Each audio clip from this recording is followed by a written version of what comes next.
Satan was deceived with man. They disobeyed God and they obeyed Satan. That is the contention there. The contention in that Genesis chapter 3 was that God gave an instruction. Man didn't obey God's instruction. Man ignored God's instruction. Man rebelled against God. Now remember that Satan did not create man. Hello? Satan did not create man. God was the person that created man. But after creating man, he gave man the prescription, the direction, the principle of life. But man disobeyed the creator and obeyed Satan. That is the issue in the new covenant, in the New Testament. John chapter 3 verse 19. It stated, he said, this is the judgment. Said, this is the judgment, that the light has come, but men hated light and loved darkness. The light has come, and men hated light and followed darkness. Now that is the issue. When the enemy introduced deception, the enemy was introducing something that will alter everything about man. And immediately Adam and Eve disobeyed God and obeyed Satan. They lost the possession. They lost the paradise. They lost the good plans, the good vision. If I go in back to Genesis chapter 1, the word of God said that at the cool of the evening,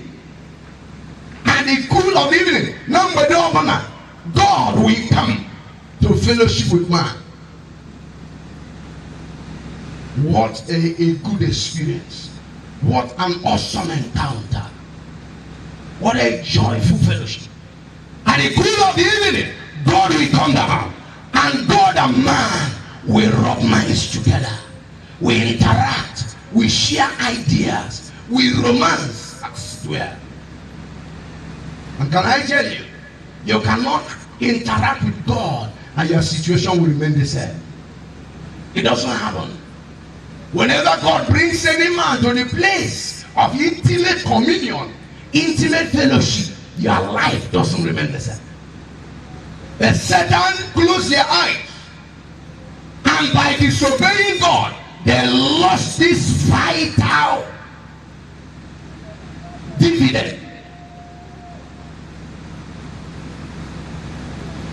Now, if you look at the scripture, you discover that when they lost communion with God, one would think that nothing happened, that everything was as it is. But I want to tell you, can I tell you this truth? Whenever any mortal, any human being loses touch with God, you have lost everything. Hello? Did you hear what I'm saying now? It doesn't matter who you are. It doesn't matter what you have. It doesn't matter your status. Once you lose connection with God, you have lost everything. When they lost connection with God, the word of God said God came as he used to come. But all of a sudden, they began to respond the way they don't used to respond. You know, before then, when God will come, they can come boldly to God and they will share. But this time around, immediately God came. They became afraid. They ran away.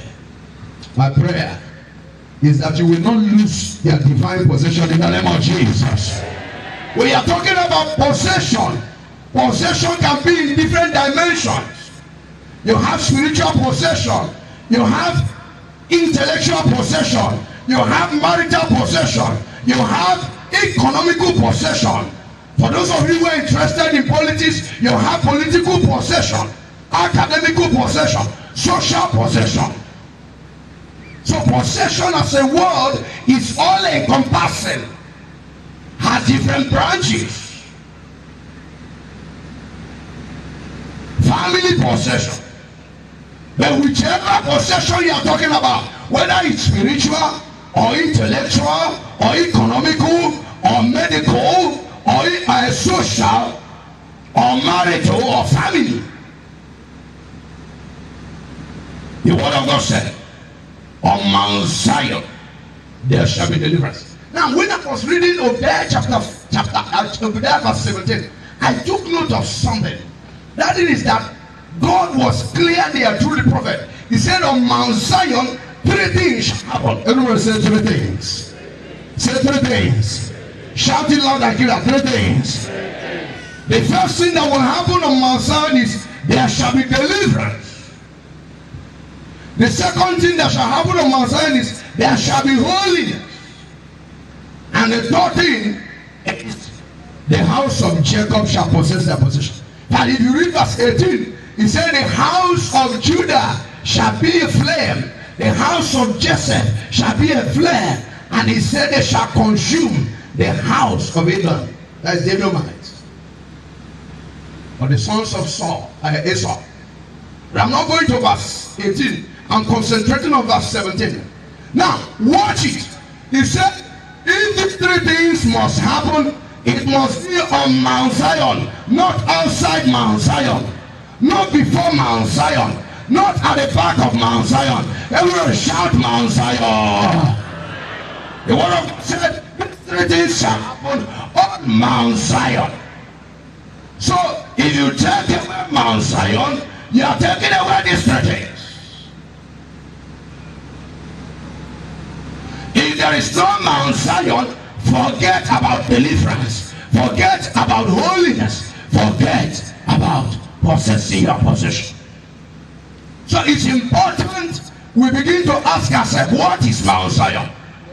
In the Old Covenant, in the Old Testament, whenever the Word of God mentions Mount Zion, the Word of God is talking about a place of intimate communion, a place of interaction, a place where man and God flows in a cordial relationship. In Isaiah chapter 25, from verse 6 down to 9, he said, on Mount Zion, on this mountain, the Lord shall prepare a feast of fattings, a banquet of aged wine. Say, on this mountain, the Lord shall swallow death forever. On this mountain, the Lord shall wipe away tears. On this mountain, the Lord shall save his people. So when God is talking about Mount Zion, in spiritual sense, God is talking about a realm in the spirit where there is a cordial relationship between man and God. Can I ask you this question? What is your relationship with God? No, forget about I belong to this denomination, I belong to this fellowship, I attend this church. It's not important to God. Jesus had an encounter with a prostitute in John chapter 4. The shocking thing there in that John chapter 4 is that a prostitute was talking with Jesus, and the prostitute initiated the discussion about worship. How can a prostitute be talking about worship? Onye na-ebi ndụ ịkwa iko, onye ya na ụmụ nwoke na-ebi ndụ ha, ọsị ndị otu na-ekpe ebe dị ụta ndị ka no, enwe onye ga-ekwu maka ofufe. Oh, Jesus, are you hearing me now? If there's anybody that will introduce the issue of worship, it's Jesus. It's not the woman. And she began to say, you have people who worship Mount Zion, and people who worship. Jesus looked at her, and Jesus said, you worship, but you don't know who you worship. It is one thing to worship, it is another thing to know who you worship. Is somebody hearing me now? A lot of people go to church, belong to denominations, go to fellowships, I don't care, but they don't know who they worship. Jesus said, woman, are you talking about worship? With this type of life you are living, how dare you talk about worship? Woman, you don't know who you worship. Woman, if you know who you worship, you can be living in a life. Or can I remind somebody who cares to listen? If you have an encounter with Jesus, you can live in her. If you know Jesus, if you know God, you can live in her. Hello? You don't like what I'm saying? Okay, let me say the one you like. God will give everybody 100 million. Say amen. That's what you like. But can I tell you the truth? Jesus said we know who we worship. And Jesus made that statement. Jesus said, time has come. No, he said, for the Lord is spirit. And those who worship him must do what? Worship him in truth and in spirit. Hallelujah. Mount Zion is a place of truthful worship. It's a place of genuine worship. No, it's not a place of religion. It's not a place of ritualism. It's not a place of churchianity. No, it's a place of deeper form of interaction between the spirit of man and the spirit of God. You know the good news. The good news is that at creation, God had good plans. But immediately after the creation, devil spoiled the plans. But in verse 15 of Genesis chapter 3, the word of God said God made provision immediately. Everyone say immediate provision. Say as the devil was spoiling the first plan, God was making another provision. And in verse 15, God said, the seed of the woman shall bruise the head of the serpent. Can you wave your hands and say, God, thank you? That is the good news. As devil was truncating the first plan, was defiling the first plan, was maneuvering and twisting it negatively, God immediately made a provision. And down the edges from that Genesis through the Old Testament, all the prophets, but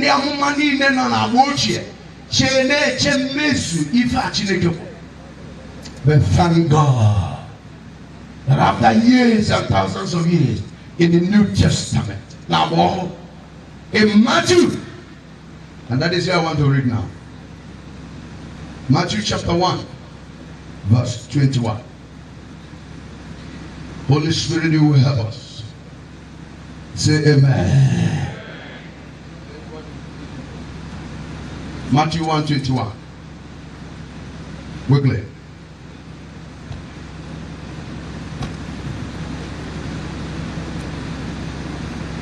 And she shall bring forth a son. And the woman shall bring forth a son. And thou shalt call his name Jesus. And thou shalt call his name Jesus Christus. That is Jesus Christ. For he shall save his people from their sins. Why? Why is he going to bear this name? Because he is going to save his people from their sins. Amen. Why did heaven give him this name? Why did heaven choose this name for him? Because he is the seed of that woman that God talked about in Genesis chapter 3 verse 15. Said, and the child of the woman shall be born, and the name of that child is Jesus. And he said the reason why he's giving Jesus is so. I suddenly discovered, pay attention, in as much as I've seen miracles, by the grace of God, I've seen miracles. I've seen God bless people with money. I've seen God heal the sick. I've seen God open eyes. I've seen God do awesome amazing things. I've seen them. But I suddenly discovered that the reason why Jesus was given a name was not just to do miracles. Is somebody hearing me now? Is somebody hearing me now? No, I just discovered it. That the reason why Jesus was given that name was to address the issue of sin. His name shall be called Jesus, for he shall save his people from their sins. By implication, if you receive everything from Jesus and you have not received salvation from sin, you have lost everything. Hello? Is somebody hearing me now? on Mount Zion, 3 things shall happen. One is deliverance. And it dawned on me that on Mount Zion, the first thing God wants to happen is deliverance from sin. Everyone say deliverance from sin. That is God's mind. Deliverance from sin. Oh, can I tell you this good news? The reason why Jesus died, the reason why Jesus gave his life, the reason why Jesus shed his blood, the reason why Jesus went all the way to the cross, went through all those embarrassment, harassment, suppression and oppression, was to achieve one thing: to take care of our sins. Romans chapter 3 verse, one of the verse said, in Adam all die. He said the first man brought death, but the second man became a life-giving spirit. So what man lost in Adam, man regained in Jesus. Amen. Did you hear me now? The possession that man lost in Adam, Jesus came to bring it back. If I were to remember, or went to for sitting on Adam na Eve, Jesus should be around. Jesus, dying with the family. I declare, you shall possess your possession. You shall possess your possession. I say you shall possess your possession. People of God, his name shall be Jesus, and he shall save his people from their sins. There are few scriptures I just want to mention before we continue. In John chapter 1 verse 12, you know it, the word of God, as many as who receive him, as many as who believe him, to them he has given power, authority, exousia, right, authenticity. Kahara buninaria ni kwena ni akonyere ikikere ike nkwado bake ndi akos na obo ndi bomu ya. Can I ask you, what is the relationship between you and your Jesus? Have you accepted Jesus as your Lord and Savior? Now, I cannot ignore it, because that is actually the beginning of possessive possession. Amen. What is the relationship between you and Jesus? Thank God for that woman in John chapter 4. Even though she came to Jesus as a prostitute, by the time she encountered Jesus, something happened in her life. There was a turnaround. There was a change. She dropped her water jar, which scholars have interpreted to mean maybe her own life. She dropped her former life. She became a prostitute. She left Jesus and became a preacher, a mighty evangelist. Oh, that is possessing your possession. A woman came when she was leaving her house. She left a man who was messing up with her. By the time she left Jesus, she went back and spoke to that man and said, you need to follow me to Jesus. My prayer for you is that now that you've come to this program, come to this, outreach, as you go back, may you go with Jesus in the name of Jesus. May you not go back to your old way of life in the name of Jesus. She went back to the city of Samaria and she said, come and see a man who told me all I ever did. For some people who come to church, the easiest way to offend people is to tell them their sinful life that they are living. People get satisfied if you don't tell them their sinful life. You are telling them God will do all manner of good things to them. They are happy. But any moment you begin to tell somebody you are living in sin, repent, the person takes offense. Look at that woman. She said, I met a man who told me all I ever did. She was happy that somebody confronted her and reveal her sinful secret life. Or can I ask you a question? What is your secret life like? When you alone, how do you live? Her secret life was a life of prostitution, even though she goes to church. And Jesus revealed to her and said, as long as you are living this sinful, ungodly life in the secret, it makes mess of your worship in the temple. Woman, if you address this secret life, your worship will become right. And she listened to that voice. She hearkened to that voice. She opened her heart. She invited Jesus as her Lord and Savior. There was a turnaround. And she went to her people. But they couldn't get there. Afumonye gosiri domine. Ogabunonya bu Messiah. And people followed her to Jesus. I pray that after tonight, as you come tomorrow, people will follow you to this place in the name of Jesus. Possessing your possession. Possessing your possession. I want to briefly share on 7 strategies for possessing your possession. That is where I want to end. 7 strategies for possessing your possession. Number 1, strategy 1 for possessing your possession is repentance and conversion strategy. That is what I've been explaining. If you've got to possess your possession, it must take off from this point. Why? Because that is what Jesus came. Repentance and conversion strategy. In Acts chapter 3, when Peter preached, after the Holy Ghost came, Bible said people were pricked. Okuya were going to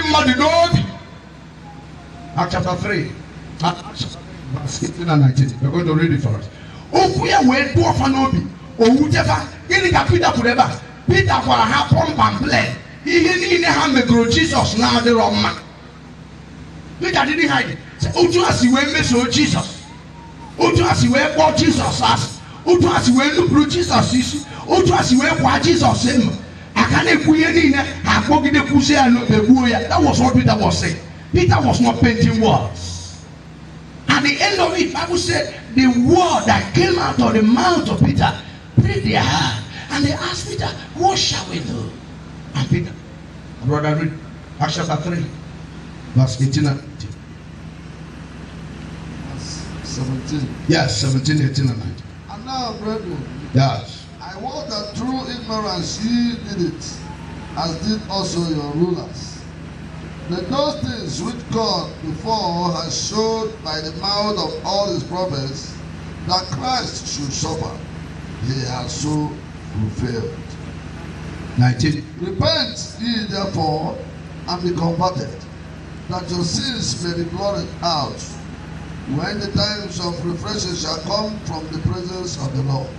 And he shall send Jesus Christ, which before was preached unto you. Hallelujah.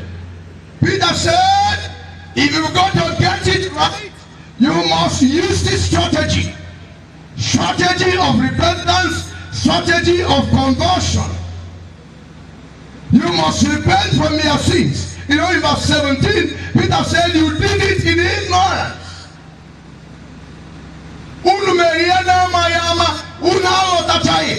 Can I tell you, most people who are living in sin, they are living in sin because they don't know what they're supposed to do. Hello? They've not had the encounter they're supposed to have. Ignorance. Peter said, now, if you want to get it right, if you want to get back your possession, you've got to repent. You've got to be converted. What does it mean to repent and to be converted? Repentance had to be, it's like somebody when we tell you, is somebody hearing me now? Even we tell no beer, Nandu only be abroad to Chineke. No. Somebody cannot be living in fornication and the person feels it doesn't matter. And the person is expecting possessing your possession. It doesn't work that way. Somebody cannot be drinking and getting drunk. Isoku, Ibisoka, Ibiro, ekworo anyofu nyomunabume is no way for me. And you think that no, it doesn't work that way. Peter said there must be repentance. There must be conversion. What is conversion? Conversion is about turning. About turn. Let me mention a character in the Bible that repented and got converted. You know King David in the Bible. King David saw a naked woman, slept with that woman, finally organized and killed the husband of that woman and took that woman for a wife. Bathsheba, you remember the story now. And the man of God, Prophet Nathan, confronted him and said, okay, you know, with an allegor, that is, authority you, quarter, King Bible said immediately, King David, now when you go he went down before. Now that is repentance. He humbled himself. He acknowledged before God that he got it wrong. Not minding that he was a king. That's a repentant heart. He humbled himself, acknowledged before God, and began to win. Then, secondly, conversion is that from that moment when David died, you didn't read anywhere. That is conversion. Is somebody following now? Hello? It wasn't that he finished confessing tomorrow. No. That is genuine repentance. Let me mention another character so that you understand what is conversion. You know the man called Peter in the Bible, who, in quote, Jesus handed over the church to. Peter denied Jesus 3 times. You remember? But when the cock crowed, it dawned on Peter that he did what was wrong. The Bible said he wept Peter. That is repentance. But in the whole of the story of Peter, you will read that he went back to deny Jesus. Is somebody hearing me now? That is conversion. Repentance and conversion.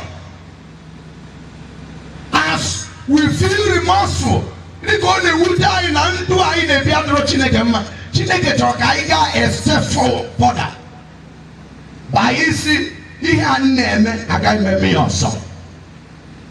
Lift your right and say, oh Lord my God, as I follow Jesus, I determine not to go back to my old life. Say amen. Repentance and conversion. Brother, get 2 Chronicles chapter 30 verse 9. That scripture is important to me, and I want you to listen. I want you to listen. You know, as I was preparing, Holy Ghost took me to this scripture. I read it over and over again, and I want you to pay attention on repentance and conversion strategy. 2 Chronicles 39.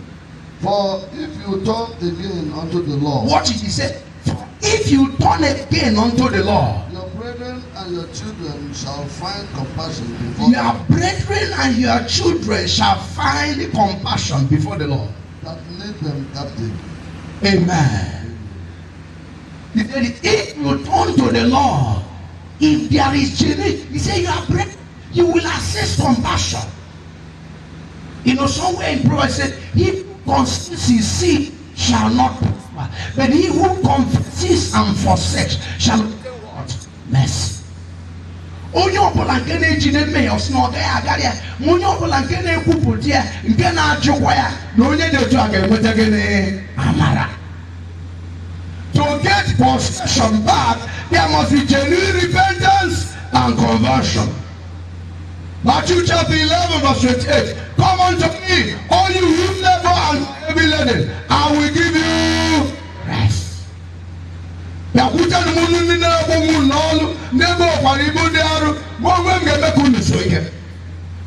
Very, very important. That is the basis, that is the fundamental, that is the platform on which when you have done it, you can get others. But if this is lacking, oh, whoever you are missing others. Number 2, the second strategy is strategy of seeking the face of God. Seeking the face of God through fasting and prayers. seeking the face of God. Each one you children. I'm going to read these scriptures. Where you go, you read it. First Samuel chapter 30, verses 1 to 3. There the Amalekites attacked David, the city where David's family were. They attacked and took the wife, took the possession, took everything. Amalia and Adige. Ezigbo nwa David hụrụ n'anya na ụmụ ya na ihe nweta ya niile. Fa bịara ebe ahụ mefa taa buru ife ndị a niile gbapụ.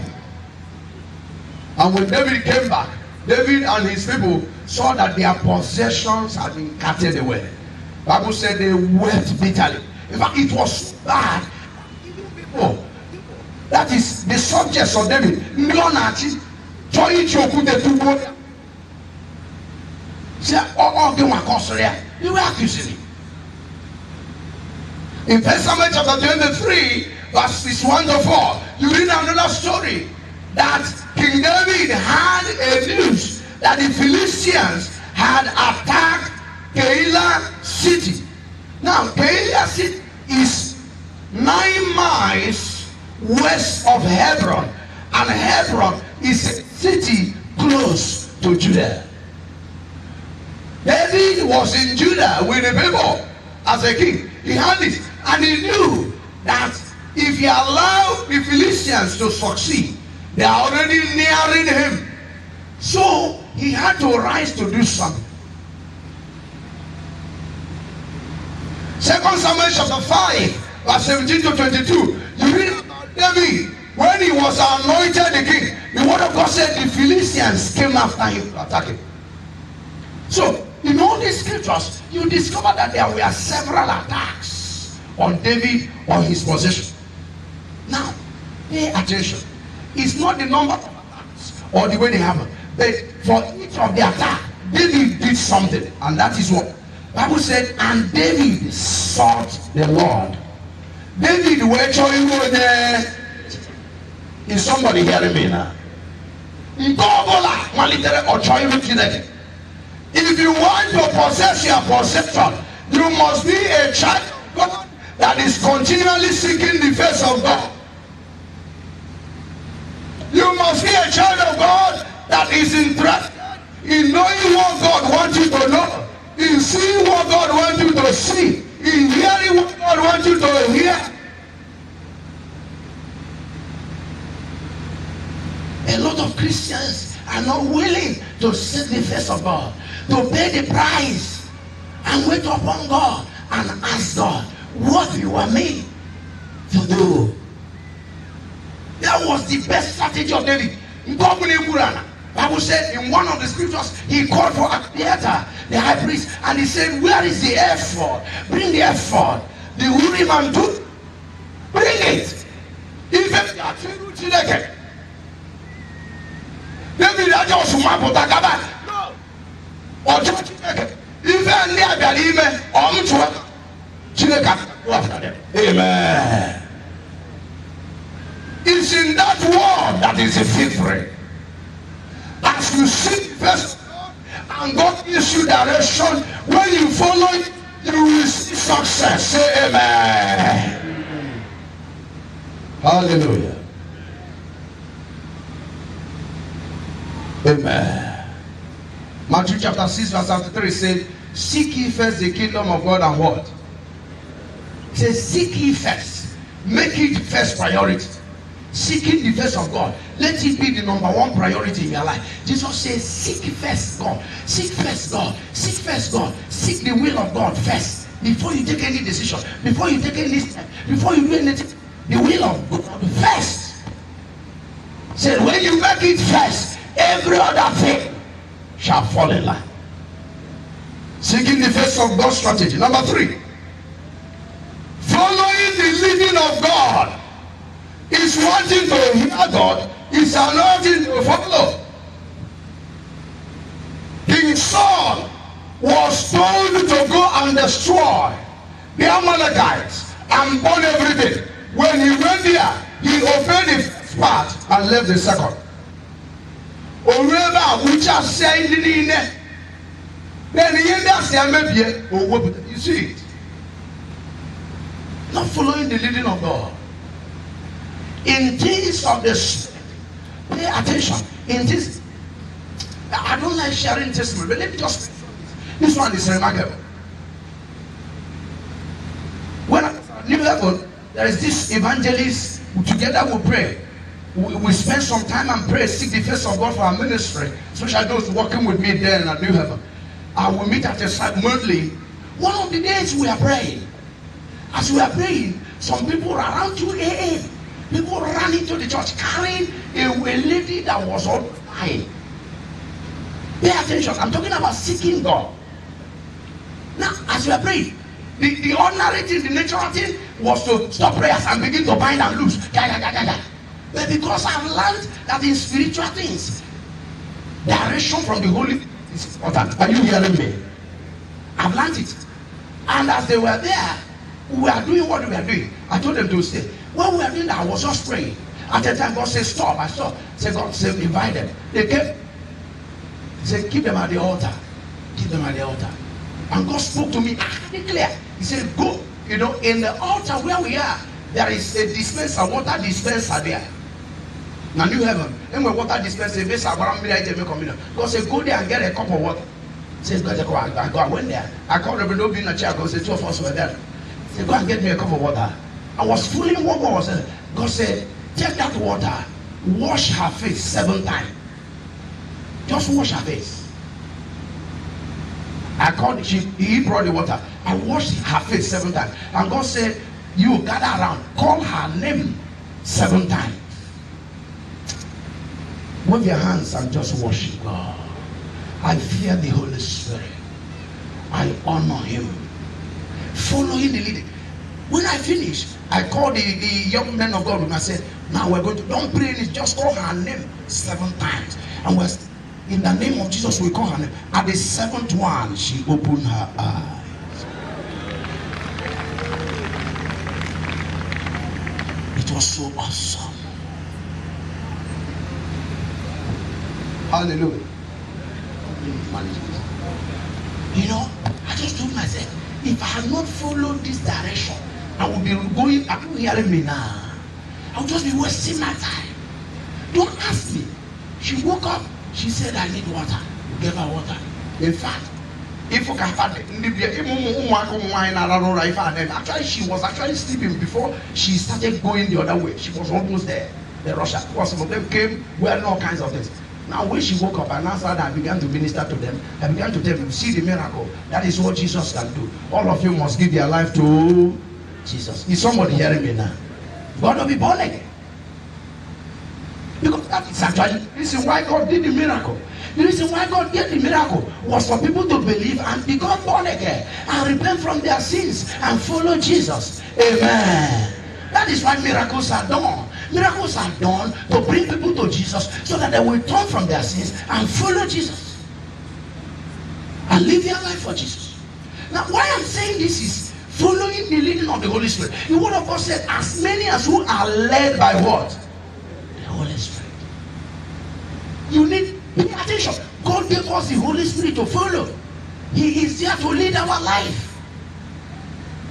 We must ask God for grace, for the patience, for the endurance to wait upon God and follow him and hear him. It's not, you know, sometimes when men of God talk about the Holy Spirit, it's as if somebody is a superhuman. Holy Spirit can speak to every child of God. The only thing is that all of us are not sensitive to his voice.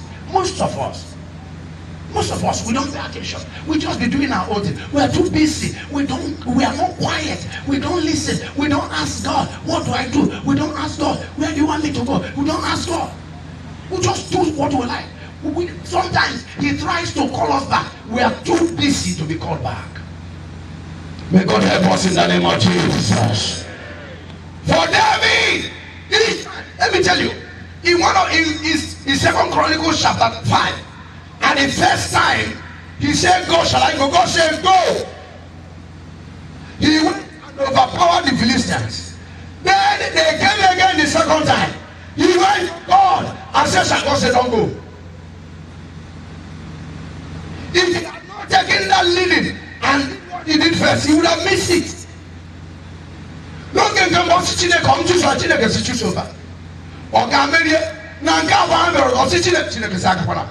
Wendy, Chere, Ugirum, we and I knew Kirokova, Kanipu, Yunanata. So God changed the strategy. That is Holy Ghost. He's dynamic. And that is what Moses got wrong. That is where Moses missed it. The first time God said, strike the rock, he struck. The second one, because of emotional destabilization, he was angry. He didn't hear where God was saying speak, but he struck. Are you following now? And all of us men, all of us Christians, that is what we must pray. God, help us to obey you. Do you know why? Bible said you shall be willing to punish all disobedience when your own obedience is what? Second Corinthians chapter 10 verses. He said you can punish when you're obedient. So when it goes to the spiritual realm, heaven responds to those who obey God, who hear and move, who hear and move, who hear and move. As you step and follow, you see God, you see God, you see God. Say amen. I came here to declare you will possess your possession in the name of Jesus. I say you will claim your inheritance in the name of Jesus. Number 4, strategy is strategy of determination to go after the enemy and never give up. In Genesis chapter 14 verse 14, story came to Abraham. Father Abraham. Now, a particular people attacked the city of Sodom and Gomorrah, overpowered it, and took the nephew and the family. Lot, when that thing came, pay attention. When that story came, Bible said Abraham mobilized his 318 soldiers, trained servants. Oh, I love Abraham. Wave your hand, say I love Abraham. You go to one and say I'm mad on the king and Henry. Say I in the mad on the king and Henry. Where I pastor, by the grace of God, I pastor rich men. They are very rich. And sometimes I was speaking to them, I said, sometimes many of you brag. Some of you can't even pay your yard man. You can't pay your driver to give. But look at Abraham. He was feeding 318 men. You don't mention the wife, you don't mention the children, but even with those words, he was still humble, serving God. Is somebody hearing me now? Even without wealth and riches, he was still working with God. And just because you got the letter, you are telling you give your life to Jesus. You can't give your life to Jesus. So that is what you have. It doesn't matter your position. The best way to live life is to follow and obey God. Abraham organized, mobilized 318 servants. Men, not women, no children. He was feeding them. What a wealthy man. And he went. Oh, what interested me in that scripture, in verse 15, is the Bible said he went after those who captured his nephew. Said, as far as. What does he mean? As far as they went. Abraham said, did you hear what I'm saying now? Open your mouth and shout, as far as. See, that is the spirit. It's called resilient spirit, determined spirit, spirit that never gives up easily, spirit that sets a target, goes after the target, achieves it. I love that spirit. Abraham said, so long as you are with my nephew and his family, I will not stop coming after you. I came here to declare, anywhere the enemy has taken your possession, you will get there in the name of Jesus. You will not get tired on the way. As far, I was also reading the story of this King David. I also saw that he had that spirit. I said in his own time, he mobilized 400 men and went after the enemy. Why? He was going after his possession. The word of God said, right from the day of John the Baptist, the kingdom of God suffered what? But the violent do war. I want to hear you shouting, take it by force. Wait after them. Oh, I love the spirit of Caleb and Joshua. These are men who matter in things. They have stamina in the things of the Lord. They are not a pushover. Heaven respects them. There were 12 of them that went to spy the land. When they came back to give their report, 10 majority was giving their report. And these two young men, Caleb and Joshua, you know what they said? They said, we are willable. Amen. Say, even though it's a minority opinion, we stand on our minority opinion. They said, the Lord is on our side. Turn to somebody and say, Jesus is on my side. Shout it, Jesus is on my side. If you can stand up, say, Jesus is on my side. Say amen. Please sit down quickly. Resilient spirit. Determined spirit. I love that. The man of God no quiver. Any kwena glory on nisifa. Akele ni gbe from wonya na anu oku. Igwe ti fe Chineke chọrọ. You will possess your possession. You are going to be here going to go where? You got to watch it now, Jesus. A particular sister came and said, Daddy, one of them, no, mother, can be for now. Can you remember it? You did it, and they put on a program and Megan. Now she has to tell her wrong with a. You are laughing. It's a serious matter. That is the spirit. No, tell the whole world I'm not woken up. I'm still sleeping. I go back. To even not to give my dad with say amen. Also, that you can even mean. Say, okay, I can't know you what I'm going to change your message.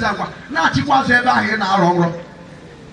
Now, she was ever here. She said, I go back to that place. They say, I got to go. Begin to pray now. If I've been around now, I get it back. I name me a Konyana night. You can't believe it. Especially another, the Aurora. Did you hear what I'm saying now? That is the way it works. Abraham pursued as far as. Oh, I was reading something and somebody said so. He said, if your faith says yes, God cannot say no. To him that believes, all things are possible. I declare again, you will rise and possess your possession. You will rise and possess your possession. You will rise. I will say that the scepter of wickedness shall not remain on the land allotted to the righteous, lest they sin against God. Every scepter of wickedness or your inheritance, tonight we remove them in the name of Jesus. Possess your possession. Resilient spirit. Determined heart. Violent. A woman said, I will go and see the king. I am the, if I perish, I perish. That is the spirit. Who is on the Lord's side? Let him come over. In the day of Elijah, he said, even if you have 450, I stand with heaven alone. I pray for somebody. As you come here, may you contact that spirit. Amen. May you contact that spirit. Amen. May you go with that heart and possess your possession. Touch people around them, shake them and say, possess your possession, possess your possession, possess your possession. I think if I say I'm waiting here with again. No smith in this matter. Did you hear what I'm saying now? Hallelujah. Let me just give you the three and we'll begin to pray. Listen to me. Tomorrow is another night. Friday is going to be all night. Are you hearing me? Night of freedom. God has begun something in this program to give you a testimony that will remain permanent in your life. Say amen. Number 5. Another strategy is attack the enemy suddenly. Sudden attack, unexpected attack. In the realm of the spirit, there is no defense. Attack is the best form of defense. A good soldier doesn't just defend. A good soldier attacks. Why? When you are attacking, you take the battle to the camp of the enemy. When you are defending, the enemy comes to it. Are you hearing me now? Some of you didn't hear what I'm saying. Open in on our banana, equal to that through the piano pig. Open in on our tribal statue, oh, go and watch the Israelites. The other time they were fighting with the Palestinians. For every one missile Palestinians will release, Israel will respond with 100 and just release one. They will continue to bombard and bombard and bombard. By the time if you kill an when we went to Israel, our talk has said an Israeli is equal to 7,000 Palestinians. You didn't hear what I'm saying. You see the spirit. I gave book at the 7,000, then I just a negotiation table. Can they can lose? Are you seeing the spirit now? Attack! I was reading my Bible in verse chapter 17. I discovered that was the strategy David used. David na Goliath no neku, Goliath na aba, na use, never back. David na say, Igafu. I can also go to me go to the Bible said unexpectedly, surprisingly, suddenly, release you. Or Goliath proves on release it. Did you hear me now? Bible said as he took that one shot, he went to the unprotected forehead. I declare, every Goliath standing before you must go down. Every Goliath challenging you must go down. You can say, oh you Goliath, holding my possession, your time has expired. Sink down. Shout it on the assembly. You sit down quickly. Surprise attack. Sudden attack. I also saw that in that Genesis chapter 14, when Abraham was going after the enemy, Abraham went by night. Everybody say by night.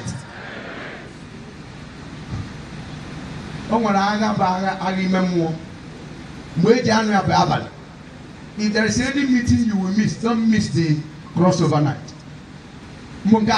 Friday, don't do what? Abraham went by night. I was reading somewhere. I saw that when Joshua rose, Bible said Joshua took his men and met the enemy when they were unawares. You will catch your enemy unawares in the name of Jesus. You will come to them suddenly in the name of Jesus. Shout sudden attack strategy. Suddenly. Tell the enemy unaware. Number 6. Use all the God-given weapons. Strategy of using all the God-given weapons. If you read Ephesians chapter 6, you know there are weapons there, weapons of warfare, from verse 12 down to 19. I won't read them. But there is this weapon I want to mention. There are 4 of them, and I want you to pay attention. The first one is the name of Jesus. Everyone say the name of Jesus. You know, the word of God said the name of the Lord is a strong. The righteous run into it, and what happens? Say God. He said there is no other name given among men by which they shall be saved, except that name. Jesus told this, I said, when you go in my. I saw in the scripture that when Jesus ascended, Jesus said in your church, you go. Jesus said in your church, you go. I said, go in my. And the name he gave to them produced a brother. As you go in the name of Jesus, you will recover all. You will possess your possession. Another weapon is when I talk about the name, I mean faith in the name of Jesus, trust in the name of Jesus, belief in the name of Jesus, depending on the name of Jesus. I don't care. I hear that people do all manner of things as I'm preaching now. People do all manner of things. I hear it. I've never done it. I've never seen anybody that do it. But I hear it. Sometimes when I hear it, I ask myself, what use is it? Why would somebody be preaching and go and take charm? For what? No, you have very power. When you see power, you discover you don't need any other counterfeit. Are you hearing me now? When you get the original, you don't need to counterfeit. People who go to this and get say Pentecostal witchcraft, they go to native doctor. They've not seen power. When you see power, you don't need a counterfeit. So I know it's here, but I'm not talking about that. Talking about going. Oh, Peter stood by the beautiful gate. As he spoke to the man, he said, silver or gold have I not. What I have, I give you. In the name of Jesus, do what? Everyone say, name of Jesus. Say, name of Jesus. Say it again, name of Jesus. Name of Jesus is my weapon. Is my weapon. Say amen. Amen. Number 2 weapon God has given to us is the blood of Jesus. That blood that was shed on the cross of Calvary. Can I tell you what you need to know? That blood was shed to cleanse our sins. I've mentioned it. But also, that blood has power to neutralize every other contrary. Are you hearing me now? Zechariah chapter 9 verse 11. He said, he shall save their people from their waterless feet by the blood of the covenant. Revelation chapter 2 verse 11 says, they overcome him by the words of their testimony and by the blood of Jesus. There is power in the blood of Jesus. You can't equate it. You can't withstand it. I've seen people, pay attention. When I tell you what I'm saying, I've seen people take Holy Communion, their closed womb opened. Did you hear what I'm saying now? I've seen somebody who took communion, Oje na be na bane. Continue lectures the right now for God okay mere surgery. Sebo na nyuma mrepota. I have said. Only testimony. There is power in the blood of Jesus. Everyone say power in the blood of Jesus. Many of us, if you understand the power of God in the blood of Jesus, it's the greatest with all. When you use it, no enemy can stand it. The altar we have is the altar that Jesus took with his Lord and went to the Holy of Holies. The Bible said in heavenly places, far above principalities, he presented that blood of the covenant. And the word of God said, when he resurrected, he took us along. When he ascended, he took us along. He said, even now that he's there, we are seated with him in heavenly places, far above principalities and powers. There is a realm we are coming from. Are you hearing me? That realm is the third heaven. Is somebody hearing me now? Though you are in the world, you are not of the world. He that is from above is above all. Shout amen. Power in the blood of Jesus, speaking from the golden altar of incense in the third heaven, cannot be equated. Cannot be withstood. The Bible said the light shineth in darkness, and darkness could not comprehend. Yes, sir. When that power is activated, no nobody can stop it. No Ikanka can stop it. No Obanjesri can stop it. No Amosu can stop it. Is somebody hearing me now? No native doctor can stop it. Everyone say blood of Jesus. When it's working, no altar can withstand. It's a weapon. Number 3. The third weapon is the word of God. Everyone say the word of God. Oh, thank you, Jesus. The Bible called it in Ephesians chapter 6 verse 17, the sword of the Spirit. The word of God, it said, is sharper than two-edged sword. The word of God is like a hammer and like a fire. It also returns back void. When God releases the word, testimony follow. I am speaking as his servant. I release the word of miracle into your life. I release the word of open doors into your life. I release the word of breakthrough unto you. As you came to this meeting, healing locate you there in the name of Jesus. The word of God. Finally, the power of the Holy Spirit. The anointing power of the Holy Ghost. Let me tell you something. Everybody say anointed. Say anointed. Anointed. Say anointed. Anointed. Simply define. Anointing is divine ability given to God's servant. That is anointing. Ike Chineke na-enye onye ọ kpọrọ ijeri ya gịnị ka o wee nwee ike mee ihe Chineke kpọrọ ime. That is anointing. Jesus told his disciples, say, don't go, tarry, wait. You shall be endued with what? Power.